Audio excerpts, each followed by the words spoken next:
నమస్తే అండి. నా పేరు Eswaropachari. Welcome to Vahini media YouTube channel అండి. ఇప్పుడు స్థానిక ఎన్నికలపై జనసేన పార్టీ త్రిముఖ వ్యూహాన్ని అనుసరిస్తుంది. ఈ నేపథ్యంలోనే జనసేన పార్టీ అధినేత డిప్యూటీ సీఎం పవన్ కళ్యాణ్ గారి ఆదేశాల మేరకు పార్టీ ఎమ్మెల్యేలు అదేవిధంగా ఎమ్మెల్సీలు తమ నియోజకవర్గాల పరిధిలోని స్థానిక నేతల బలాబలాలను అంచనా వేసే కార్యక్రమానికి శ్రీకారం చుట్టారు జనసేన పార్టీ వాళ్ళు. అక్టోబర్లో స్థానిక సంస్థల ఎన్నికలకు జరుగుతున్నాయి.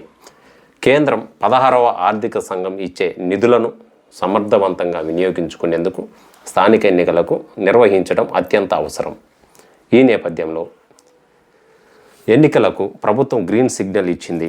దీంతో రాష్ట్రంలోని 100 మున్సిపాలిటీలు ఈ మున్సిపాలిటీలలో ఎన్నికలు జరుగుతున్నాయి. అయితే కూటమి పార్టీల మధ్య ఈ ఎన్నికలు ప్రధానంగా చర్చనీయాంశంగా మారాయి.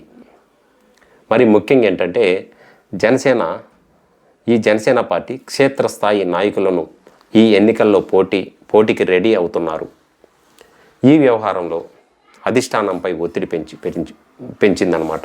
దీంతో ఎవరిని నొప్పించకుండా మధ్య మార్గంగా బలం తేల్చాలనే పవన్ కళ్యాణ్ గారు నిర్ణయించుకున్నట్టు తెలుస్తుంది.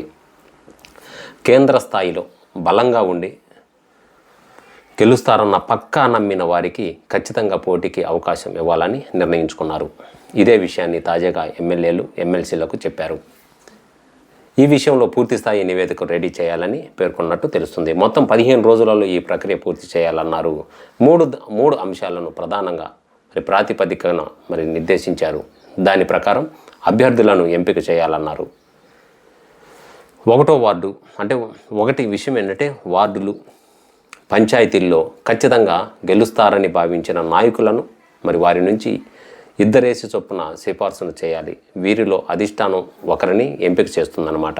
గత స్థానిక ఎన్నికల్లో విజయం దక్కించుకున్న వారిని కొనసాగించడంలో స్థానిక పరిస్థితులను అంచనా వేయాలి. కార్యకర్తలను మనోభావాలను కూడా తెలుసుకోవాలని జనసేన పార్టీ తెలుపుతుందన్నమాట. వైఎస్ఆర్ కాంగ్రెస్ పార్టీపై పోరాడి ఓడిన వారిని కూడా పరిగణనలోకి తీసుకొని వారి గ్రాఫ్ ఆధారంగా నిర్ణయం తీసుకోవాలని, అదేవిధంగా వచ్చే స్థానిక ఎన్నికల్లోనూ కూడా కూటమికి ఇబ్బందులు రాకుండా చూసుకునేలా యంత్రాంగం పనిచేయాలని పవన్ కళ్యాణ్ సూచించారనమాట. ఇక కూటమి విషయంలో ఎవరు స్పందించరాదని, పొత్తుల విషయం తానే చూసుకుంటానని పవన్ కళ్యాణ్ గారు హామీ ఇవ్వడంతో జనసేన నాయకులలో మాత్రం ఉత్సాహంగా అడుగులు వేస్తున్నారు. సో ఈ వీడియోపై మీ యొక్క అభిప్రాయాన్ని కింద కామెంట్ సెక్షన్లో తెలియజేయండి. స్థానిక ఎన్నికల్లో జనసేన పార్టీ అత్యధికంగా గెలుస్తుందా లేదా అనేదే మీ యొక్క అభిప్రాయం కింద కామెంట్ సెక్షన్. మరో వీడియోతో మళ్ళీ ముందుకు వస్తాను. అంతవరకు ధన్యవాదాలండి. అంతవరకు నమస్తే.